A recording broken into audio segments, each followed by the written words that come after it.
32 tali televizor pulida 50 tali televizor beraman. Okalar 3 kun yarmarka qilib turib boshqa og'ritmayman, qaranglar. Narxni olsiga 100% javob beramiz. Zavod bo'ladimi, sex bo'ladimi? Boshqa do'konlar ham men qilib berayotgan narxga bera olmaydi. 50 tali televizorlar smart bo'ladi. Pultlarni qaranglar, noodatiy, mana shu orqalari klaviaturaga o'xshaydi.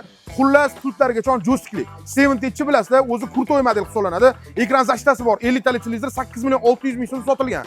Hozirgi kunda 50% chegirmada, realniy chegirma, 50% chegirmada sizlar naqd summaga demayapman.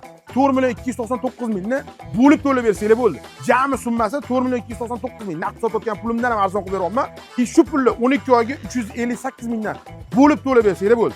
Endi konteyner mavsumi o'tdi deyotgan bo'lsanglar, oddiy uylarga ham elektr bilan isitish uchun ko'proq pul talab qilinadi. Lekin men sizlarga kamroq xarajat qiladigan, men ko'rayotgan Zifler konteynerini tavsiya qilmoqchiman. Bu ham skidkada 30% skidkada narxini aytib o'taman. 5 million 700 ming so'm sotilgan. Hozirgi kunda 3 million 996 ming so'm pulni 333 ming so'mdan bo'lib 12 oyda to'lab bersanglar bo'ldi.